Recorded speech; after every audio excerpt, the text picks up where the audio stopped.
Hello, Dr. Sarah Fine. Dr. Sarah Fine is an educator and scholar working at the intersection of practice and research. She currently directs the San Diego Teacher Residency, hosted at the High-Tech High Graduate School of Education, and also teaches courses in educational leadership at the University of California, San Diego, and at Harvard Graduate School of Education. Sarah has written for a wide range of publications, including the Washington Post, the New York Times, the Los Angeles Times, Chalkbeat, Education Week, Utopia, and Educational Leadership, as well as scholarly journals such as the Journal of Educational Change and the Harvard Educational Review. Her recent book, co-authored with Jal Mehta, is In Search of Deeper Learning, The Quest to Transform the American High School. In 2019, the book won the Grow Mayer Award in Education. Welcome, Dr. Fine. Thank you so much for having me. Our pleasure. So, Dr. Fine, we have a few questions for you in the intersection of curriculum and teacher education.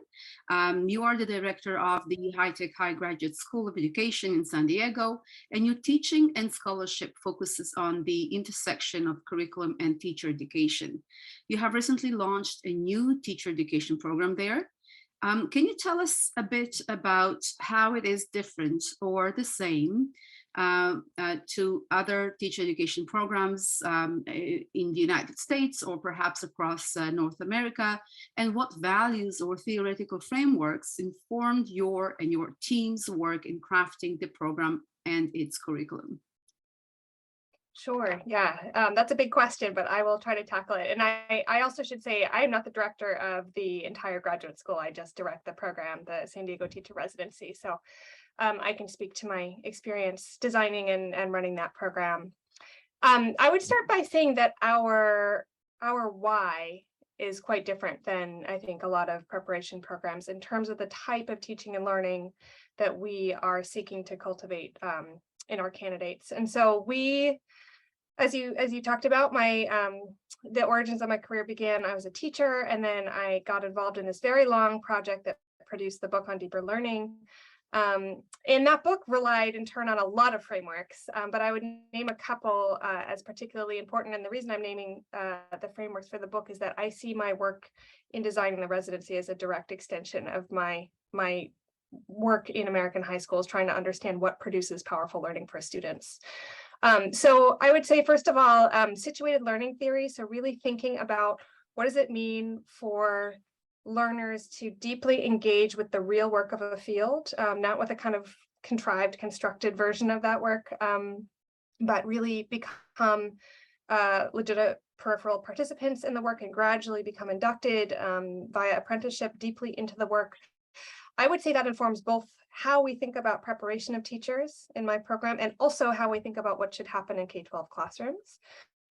So obviously we want our novice teachers to feel like they have a real role right off the bat as novice teachers, that they're not just observing, they're not sitting as flies on the wall in the back of the classroom, which is often what programs require of them, but that they have assets to contribute right away as student teachers, and that they have a real role to play, which gradually expands as their expertise and their skill set expands. So that's kind of within the program.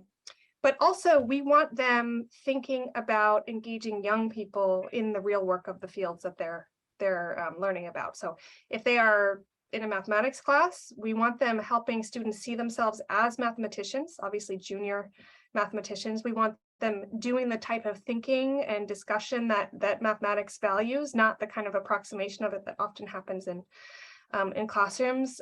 So we really want them helping students engage in the ways of knowing and the ways of thinking that are authentic to the field, which in turn requires them knowing what those things are. So for example, our science candidates, we really try to find folks who have experience doing science, not studying science, not reading about science, but actually being in a lab in some authentic way so that they understand the ways that science is political, the ways that it's messy, the ways that, the five-step scientific process, the ways that high schoolers often learn about it is not actually as cut and dried as it seems in the textbooks. We want our teachers knowing the types of questions that science pursues and engaging their students in those kinds of pursuits. So I would say that piece around situated learning is very important. Also, of course, constructivism, we think very hard, and constructionism both, which I see as kind of living in line with each other. So all the way back to Piaget, thinking about learners not as empty vessels, but as folks who come in with all kinds of pre-existing schemas, with funds of knowledge that they can access, with ideas about the world, which may or may not match all the ideas about the world that a teacher might want to cultivate, but that we engage with what students already know, what they already think, and that we're not just dumping content into what we might assume is an empty slate. And we're really working against the grain on that, even though that theory, I'm sure you know that theory, and your faculty work very deeply on this front as well. But it's so deep in the water to think about teachers as conduits for dumping knowledge and skills into the quote unquote empty minds of their students, that when we receive our candidates, no matter how talented they are, it takes a lot of slow, careful work with them to help them begin to see their students as humans who have ideas and concepts already formed in their heads, and who, we need to be researchers and scholars of our students' thinking and so forth. That is not a conventional way of thinking about what a teacher does. So I'd say constructivism is very important. And then, of course, like the social part of that, which Vygotsky added. So thinking about learning as a social process, learning in community, the role of psychological safety, the role of roles and groups, seeing students as learning from each other, not just from their teacher. Again, that's something we want to help our candidates understand very deeply. And also we see it playing out in our program. They learn from each other, not just from us as instructors, and they are learning. Their learning is mediated by how safe they feel in the groups that they're with, and their learning is also influenced by the ways in which they feel they can show up as their full selves to those groups. So all of those pieces, I see the way we are designing our program as needing to be very symmetrical to the way that we want our teachers to design and run their classrooms for young people. I think adult learners are not really that different from children, developmentally maybe, but if you step back 100 feet, it's really the underlying principles are the same. And then finally, project-based learning is the last piece. So we are trying to help our candidates see projects as a promising way to organize learning. So students having a set of essential questions that guide an arc of learning, seeing the destination of that learning as something that is exhibited publicly to a real audience rather than just turned into the teacher, and engaging with the community as much as possible, serving the community when possible. So project-based learning also is kind of a backbone of our program. That's amazing. Thank you. When you were talking about Piaget, my ears got pricked because because unfortunately Piaget's work was misinterpreted in its mostly, right? Because it was translated into streaming. It was translated into you can't go into a more advanced math class, and I'm giving the example of mathematics because it's close to it is my field, mathematics education. And so unfortunately Piaget's work was misinterpreted. Not that he ever claimed that students need to be streamed, but that's how his work was translated into systems of education worldwide, I must say.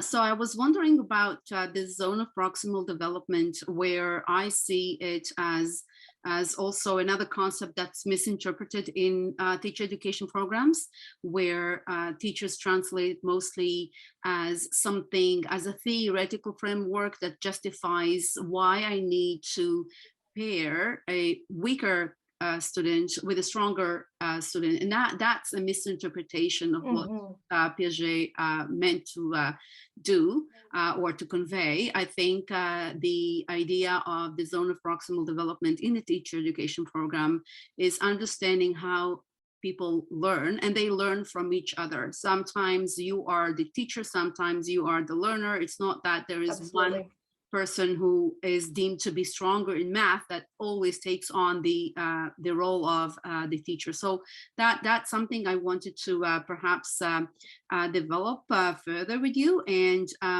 also another thing another comment that made me think about what teacher education programs do in terms of curriculum is the metaphors. How do we perceive teachers in the teacher education program? You mentioned we no longer see teachers are as conduits, as people who transfer or mobilize knowledge. Knowledge is not something static that to be, Right. to be treated as an object that needs to be mobilized from Yes. one place, from the teacher's dimension to a student's dimension. It is something very dynamic. It is something very organic. And as you said, it is something that has to be done based on what students know, but build off of that so that we can think about teacher candidates and their students, future students, as within an asset framework, not a deficit framework. It's not that you don't have an understanding of a student, the student doesn't have an understanding of a mathematical concept. It is basically working together to understand concepts. And you used examples from science, and every time you said science, I read or I heard or I echoed mathematics. That's another thing we need to work with in teacher candidates, to allow them to think of themselves and of their future students as mathematicians. Right, and yes. And this conception needs to happen in the teacher education program. What are your thoughts about that? Yeah, I just agree. I would go back first to what you said about applying the idea of an asset stance to both young people that teachers work with, but also pre-service teachers. I think it's fairly common now, at least in California. It's even written into the assessments for novice teachers in California, that we need to be taking an asset stance with young people. We need to think about what funds of knowledge, cultural, linguistic, and so forth, do they walk into the class with? What do they already know well? What are they passionate about? What do they care about? What languages do they speak, and so forth, and build from there, rather than looking at them as walking, talking empty vessels to be filled, or walking, talking deficits, like they can't do this, they can't do that. I think it's less common to think about teacher candidates that way. I think often when, and we've noticed this, when teacher candidates arrive at a program that's supposed to help them be ready to teach, we think about all the deficits they have. What can they not yet do? They don't yet know anything about pedagogy formally. They don't yet know how to manage their classrooms effectively. Yet, they don't yet. And we see even our mentors, who are lovely, our mentor teachers who work with our novices, it's very easy to fall into that trap where they see all of the things that the student teachers can't yet do. And they take it upon themselves to fill that bucket up with a bunch of stuff. And it's true, there are things they don't yet know how to do. That's why they're in a program. And hopefully we can equip them with skills that they did not have when they entered. But also they enter with funds of knowledge as well. Right? They have passions and interests and languages and cultures and backgrounds, especially as we work to recruit more teachers of color. A lot of them have cultural funds of knowledge that match those of their students better than our predominantly white teaching force. And so we've really, in our program, quite recently been taking seriously the idea of what does it look like to start with what our candidates already know and already bring, and what can they teach each other, and how can we start by having them enter their own classrooms and start with where they feel confident and comfortable, rather than feeling like, oh my God, that amazing mentor of mine has all these skills, I have no idea where to even start. Oh, but I know something about this thing. I know something about the music my kids listen to because I listen to it too. Let's start there. Or so that's not mathematics. I'm a humanities, my background's in humanities, but I certainly think that some of my skillful math instructors who are working with my candidates think about mathematically, what kind of thinking do they already carry? Maybe they're not, our teacher candidates actually don't have the deep content knowledge we need from them, but they have something. They chose to be a math teacher for a reason. So let's start there and let's build from there, and let's honor different ways of approaching problems, and let's engage in rich mathematical discussions together as adults, the same way we want our young people to do, and so forth. So I think that piece around zone of proximal development, I would agree. We really push on, we use Loretta Hammond's work quite intensely. And she talks about productive struggle, which in my mind is a useful way to think about the ZPD, right? What is the distinction between doing a task that is easy or simple or straightforward or doing a task where the struggle is so high that actually it just leads to frustration. How do we help our adult learners and our students find the place where they are productively struggling with each other towards some sort of learning goal? And how do we set up the circumstances for them to do that? It doesn't feel good. It's not comfortable to struggle, but we want all of them in that place. And I think you're right. I think we have found that to be a richer way to think about zone of proximal development than that kind of linear original Vygotsky idea that, like, okay, here's the top and here's the bottom, and like, let's make sure every kid gets sorted out against each other. I think that's very individualistic. It doesn't really serve that kind of social learning that you were talking about. Yes, absolutely. When you said that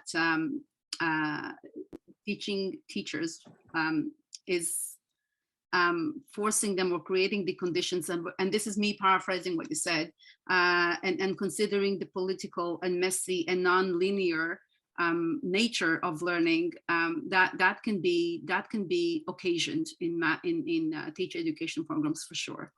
I have another question with regards to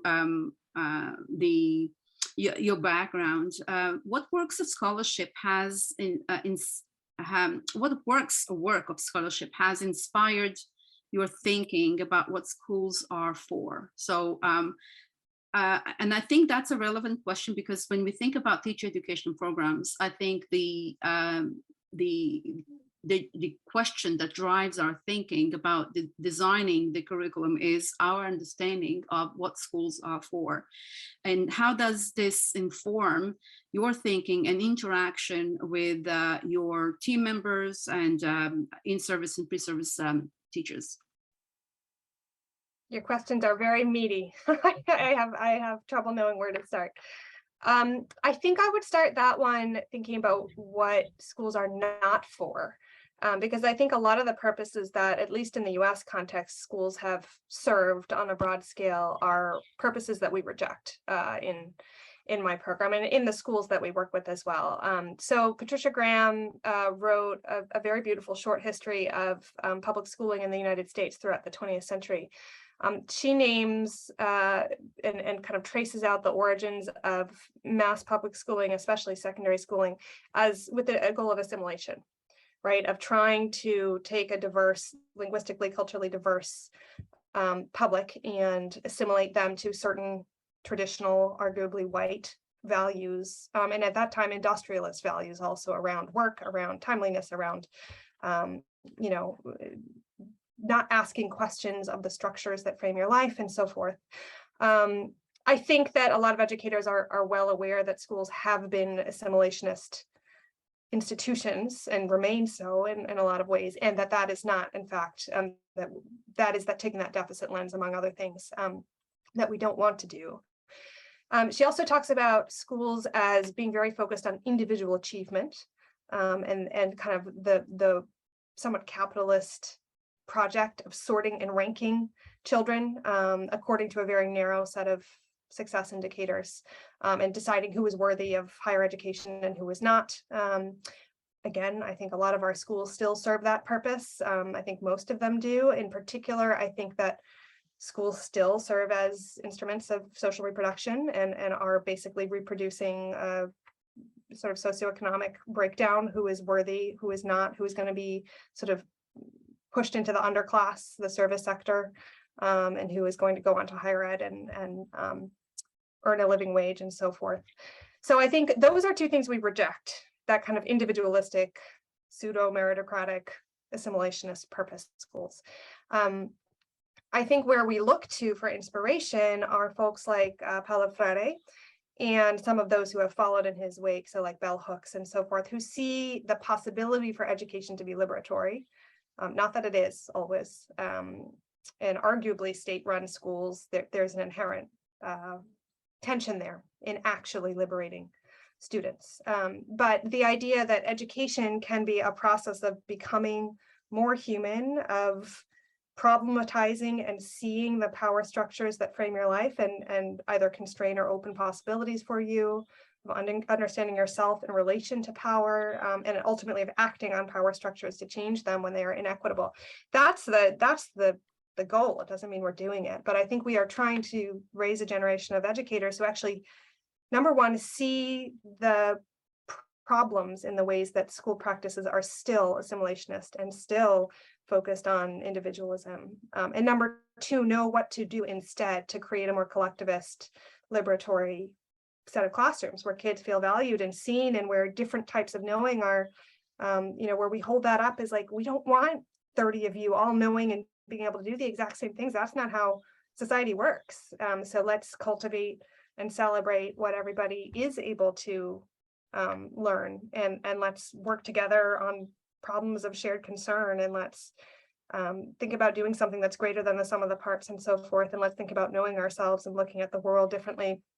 I think that's what we're going for. I don't think it's always where we get to, but I think it's a pretty strong stance against sort of some of the more conservative practices that still dominate schools in the US. I think you touched upon the important idea or notion of what schools should be for, and that's democratization of quality access to quality education, and also referring to teachers as change agents. A few times you said that this may not be happening in the field, but I think when teacher education programs produce these kind of thinking teachers, that don't go through the motions of filling out forms or lesson plans that are being used over and over for many, many years.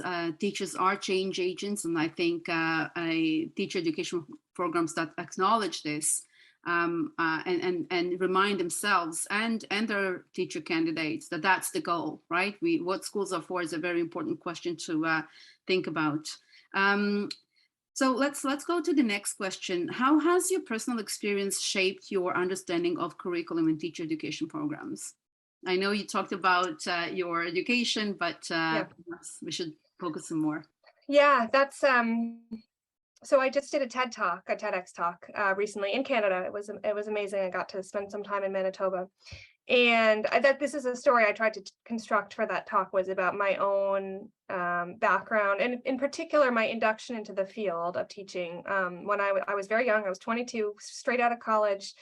And because of the moment that I entered the field, as well as my own personal history, I think that I unwittingly reproduced a lot of very oppressive practices in my classrooms.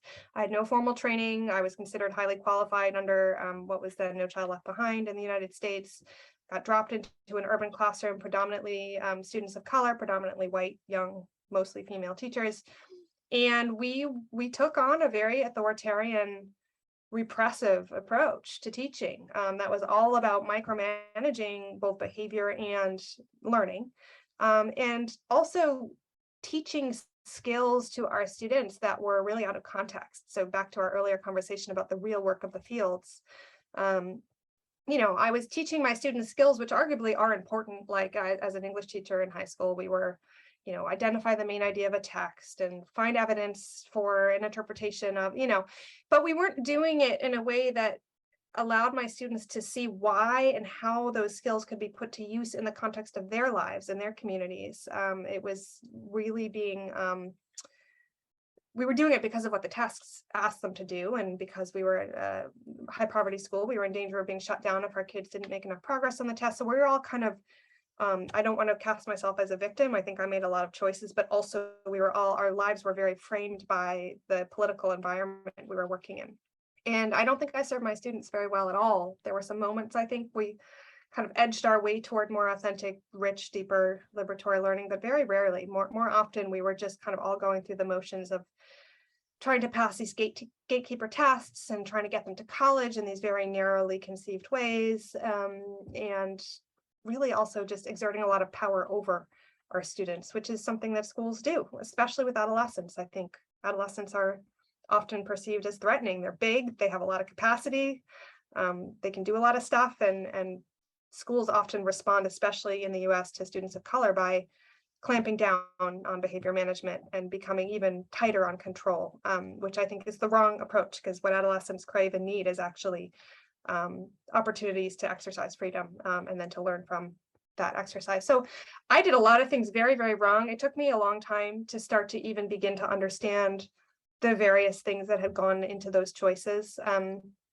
I see my work now very much as like a form of atonement for that. Like, I don't want other novice teachers to reproduce those mistakes because they have no formal training, because they don't have the supports to learn how to think about the system in certain ways. It shouldn't take 15 years to start to realize, oh my God, I was part of the problem. I was not part of the solution. And I think in the US also, it's been connected to a kind of racial awakening for white folks in this country around systematic inequality, racial injustice, the way that that is embedded, not just in behaviors, but in institutions, in particular schools. And that I think there's a moment here where more folks are ready to do that work and think about things that way, which is serving in our favor. We have a lot of interest in our program. Our students come in not always knowing, but ready to think in certain ways that they might not have been if they were an older generation. But I definitely see my own history as a teacher as part of the work I'm trying to do now.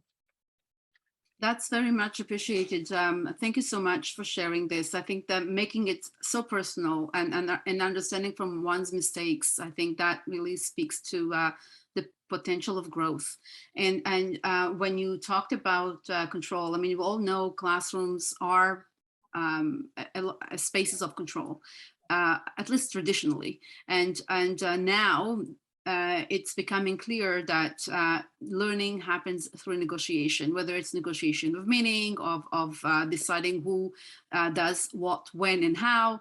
And yes, we can talk about it till the cows come home, but it's very interesting because we can veer off, and we won't, to what creativity is, why teachers are in classrooms, and what their role is as leaders in the classroom, and how they position themselves as leaders, not because the students are expected to obey them, but it's really a leader of, as a result of respect. Students learn how to respect the teacher and trust the teacher and collaborate and cooperate with the teachers because they have the same mission, vision, and values in terms of what needs to happen, when, and why. But we won't talk about creativity. I think we have some other questions I wanted to ask you, and we will be able to perhaps to talk about it some other time. So my next question is, what are some local and contextual limitations that constrain your work as a change agent in curriculum and teacher education? And how are these constraints compared to those of other locations? And I think it's in nature a comparative question, so that we can understand our context, and so that we can learn from other places, or our listeners will potentially learn from your context and apply what is possible to be applied, knowing their constraints. Yeah, I spend a lot of my time right now trying not to get too caught up in all these constraints, because there are so many. It's easy as an educator in the US right now, but also in particular as a teacher educator, to feel really demoralized by all the constraints. So I would say, and this is a very, to some extent, I recognize this is a very US centric set of constraints, and I'm cautiously optimistic that things are a little better elsewhere from what I understand. I would say right now, every educator I have met in the US, from classroom teachers up to the superintendent of schools, up to to our head of the education department, recognizes that we need more diverse teachers, that we need teachers who reflect the richness and cultural diversity of our students. And in the US, we're fast approaching having more than half of our students be students of color nationwide, and we're still stuck. I believe at nationwide, it's like below 20% of teachers are teachers of color. And also we need extremely effective, well-trained, well-prepared teachers who reflect that diversity. So it's not just a matter of getting bodies in rooms, but we know teaching is enormously complex, and that learning to do it even at a minimum level of effectiveness takes a lot of work. You can't just drop somebody in a classroom and expect them to be brilliant. Teaching is a vastly undervalued. I think it's underprofessionalized in the US, and also there's just misperceptions around what the work of teaching actually entails. So everybody recognizes that I know of, at least, who cares about the work.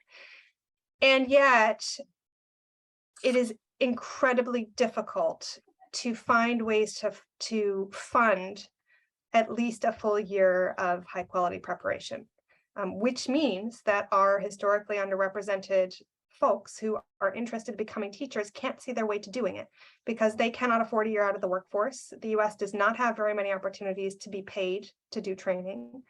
And of course, teacher salaries are incredibly low on the whole. And so it's not that, unlike being a doctor, a year of training is even less sustainable because they can see that they're not going to be able to pay back their loans on any kind of timeline that makes sense. And so I honestly think that funding is the nut we need to crack in the US if we can figure, because a lot of other things could come. If we could offer our candidates a fully funded or even partially funded year of preparation, they would come. I don't doubt that. But what happens instead is that there is a lot of alternative pathways into teaching where you do not have to have a year of training because there's shortages. And so states open up all kinds of legislation that allows teachers to just start teaching right away. And people who are looking at teaching careers, especially those who don't have a lot of assets in their family, financial assets, they can't afford not to do those pathways that are faster. So they go often what we call an intern pathway or an alt-cert pathway. They take a teaching job right away. They are underprepared for it. It overwhelms them. They weren't ready for how many things a teacher has to be able to do at once. And after a year or two, they leave because it's unsustainable because they haven't had the preparation. And it's a vicious cycle. And then the state opens up or keeps open the loophole that allows for those alternative pathways. And this happens in every state in the US, has a slightly different ecosystem, but it's a wilderness of possibilities for somebody who's thinking about being a teacher. And when it doesn't push folks away entirely, often what happens is, they only stay in the field for a few years. And so I spend way too much of my time. My heart is really with like the design and pedagogy and learning experiences for candidates once they're in a program like mine. But I spend, the nighttime hours I'm awake, tossing and turning. It's about how do we figure out how to change the game on funding for our folks so that we can get the people we want to train and then train them well. And nobody's quite figured that out in the US, and we certainly don't have a particularly centralized system. So it's really a state by state dilemma to be grappling with. But I don't think that we can change the quality of the teachers and the teaching or the diversity of the teachers that we get at a grand scale until we figure out how we can actually organize around the idea that every teacher needs at very least one full year of supported student teaching alongside high quality learning experiences before they are a teacher of record, before they're responsible for children. And frankly, a year might not be enough, but at least a year, not 2 weeks, not 6 weeks, not 6 months, but at least a year. Sorry, I'm on my soapbox here, but it just feels like the thing without which we can never really scale the kind of work that we want to be doing. I think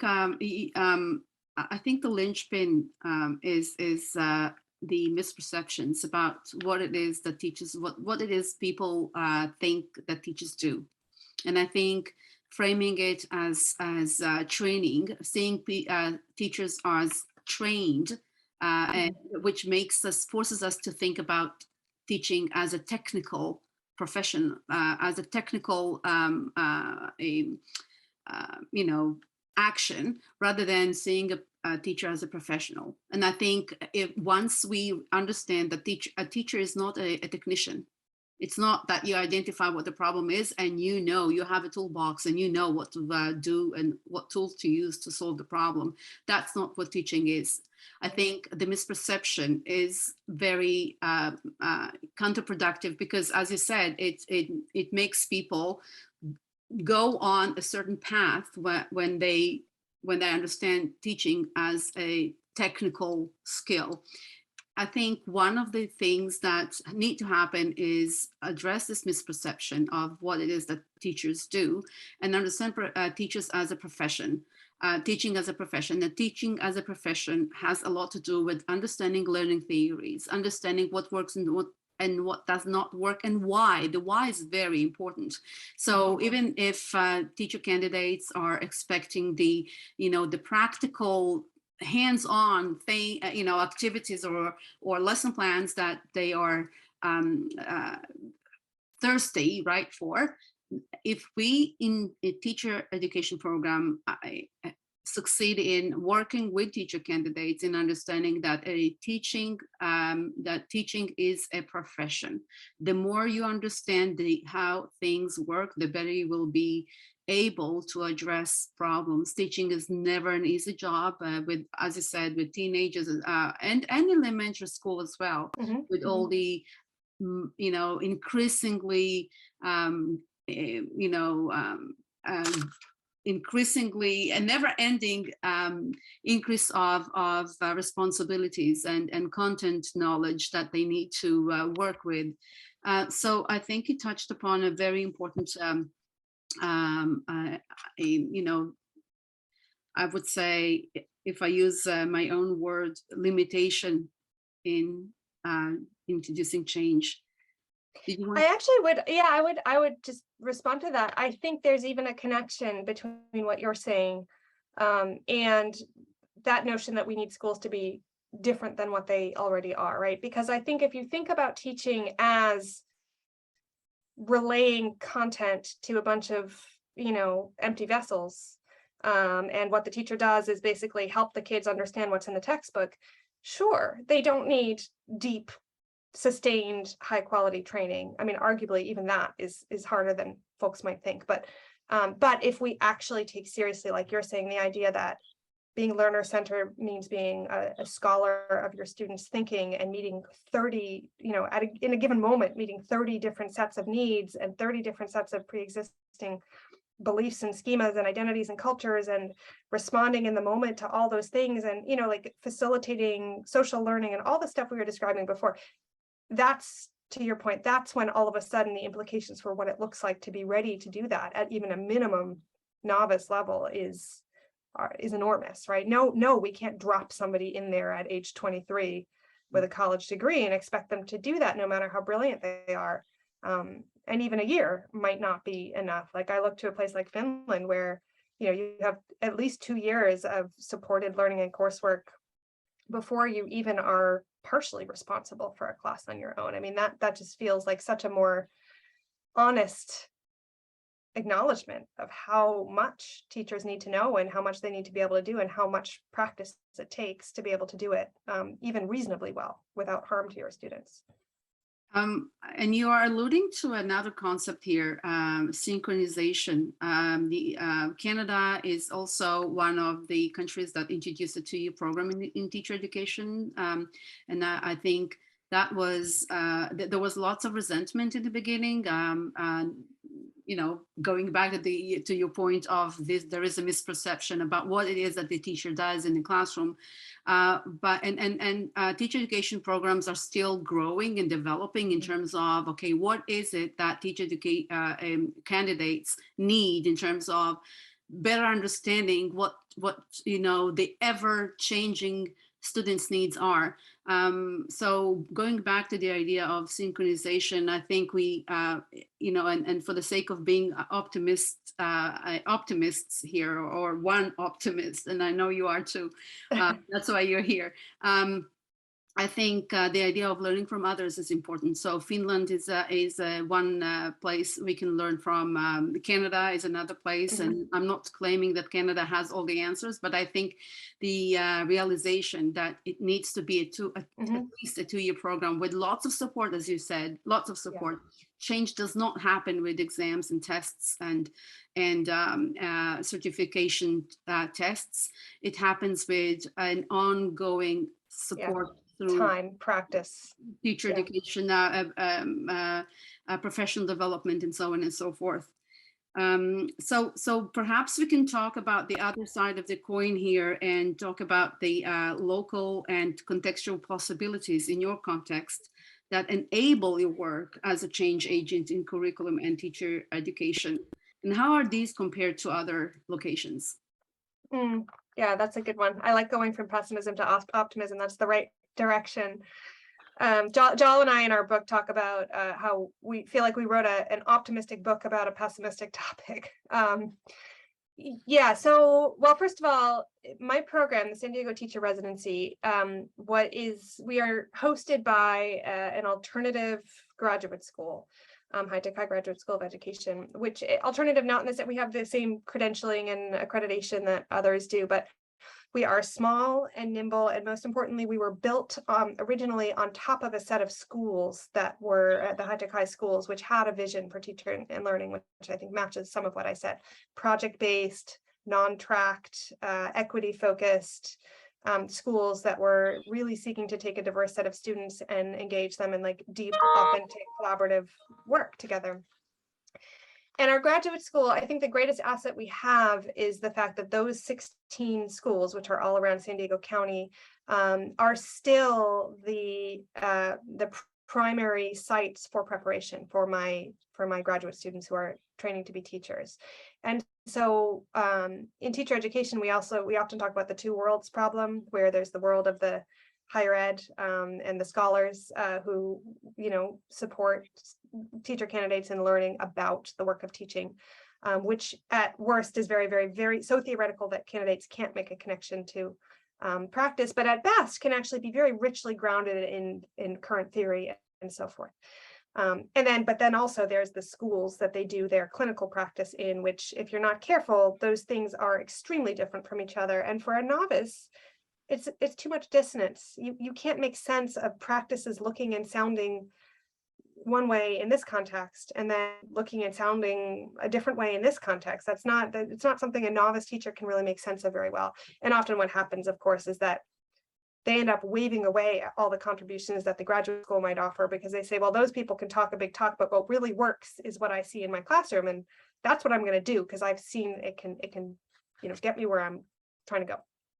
So because we have this distinctive relationship of a graduate school that shares a vision of teaching and learning and a set of values with a set of schools, I think we are somewhat successfully trying to build on that as our biggest asset, which is that there's real coherence and ideally kind of like almost a kind of complementary relationship between the 4 days a week my folks spend in the classroom practicing and learning and gradually taking over some of the pedagogical work, and the 1.5 days they spend with us at the graduate school. We try to make those as tightly connected as possible, and we try to really minimize the dissonance they experience so that they can really talk about this thing on Thursday and then go back to their classroom on Friday and try it and see it and talk with their mentors about it, and they're having the same conversation that they were having in grad school. The dilemma there is that, number one, higher ed in the US rarely has deep relationships with K-12 schools. It's very unusual to find a situation like the one I'm in. And number two, too often there are not enough schools which as whole institutions have committed to a particularly rich vision of teaching and learning. You just happen to have teachers in various pockets who are doing more powerful work, but it's not usually a school level set of values, at least here in the US. So it's our asset. It's our asset, but also our puzzle is, how do we begin to identify and work with other schools beyond this particular network that share those values, where we can cultivate them and where we can minimize that dissonance? Because it's not a scalable model where you have, there aren't many other grad schools that have that kind of asset to draw on. So I'm glad we have it, but it also puzzles me to think about how we can make that something that is more common across the US, not just in our little tiny kind of boutique institution. And this dissonance you talk about is experienced here too. When teacher candidates come to class and say, this is too theoretical. Yep. I just got a note saying that they want more, teacher candidates want more of practice-oriented training rather than theoretical discussions about what can be. They want to know what they should do rather than what they can do, and so that dissonance is a good puzzle. I'm not sure there is an answer to it, or there is one solution, but I think it's a good puzzle to think about. That leads me to my last question. In the face of the crisis of the COVID-19 pandemic, what do you think might be some new directions for research and practice in curriculum for teacher education programs? That's a big one. Well, I'll be an optimist for a moment. I think one thing that came out of the pandemic, as I observed it play out here in California, which I'm hopeful will stick and will impact the whole ecosystem, including teacher preparation, is this sort of insistence that psychological safety, social emotional learning, and belongingness are like absolutely have to come first. I think when the pandemic first started and everything ground to a halt and went online, every teacher I knew, regardless of how focused they were on this prior, was very clear. I need my kids, I need to help nurture the relationships that we have before we do any kind of contact. Like that always comes first. And we need to address trauma, and we need to make sure we trust each other, and we need to make sure kids trust each other, and we need to have a learning community where folks feel safe. And that became like a very sharp, was sort of in sharp relief for a little while. And I would like to believe that even with the return to in-person schooling, and even with the kind of the uptick in assessments again, and kind of like normative practices of schooling that all came right back online the moment that schools came back in person, that hasn't fallen away entirely, that both preparation programs and in-service teachers in schools have a sharper, clearer sense of what we all already know, right? Which is that relationships have to be the foundation for learning. And the moment that the relationships erode is the moment that the learning is going to be sharply limited. And moreover, relationships are not just a means to an end, right? Like they are worthy unto themselves. Helping kids respect and understand and empathize with and connect with others is one of the most important things we can do in our schools. So that is something I think in our program has always been a value, and the pandemic has reinforced that. No matter how pulled we feel, like, oh my gosh, there's just all these topics in, math pedagogy that we're not getting to, and we need, it's very tempting to constantly replace that work with other stuff that we feel we need to put in there, because, there's a zero-sum thing where we only have so much time with them. We only have so many courses we can offer to them in a year. And I think the pandemic has helped us, as I hope it has helped schools, say, like, no, we've got to find another way to do that other stuff, because the self work and the community work, like, we cannot compromise that foundation. That is the most important thing we can do here. So that's, I don't know, I didn't see a ton of like pedagogical innovations coming out of the pandemic the way that some people hoped. I hoped, well, I didn't see it, but I did see that kind of sharpening of commitment around community and SEL and trust. I agree with you. I think when you use the word ecosystem, I think you touched upon a helpful framework of how this reality, for COVID, where everything was shut down, forced us to reimagine teaching and learning as being aware, or perhaps surfacing the notion of ecosystems, and seeing students as, rather than silos, full-blown human being that have different experiences and different contexts that need to be taken into consideration when we work with them. And yes, I agree with you. It is a sense of belonging and relationship that this pandemic, that this crisis forced us to think about. So this is the conclusion of our interview. I think we can talk about many other things that have emerged in our conversation, but we can do it another time. Another time. Part two. Thank you so much, Dr. Fine, for making the time to meet with me. And I hope we will continue the conversation some other time. Yeah, me as well. Thank you for having me. This has been great. It's a great conversation. Thank you.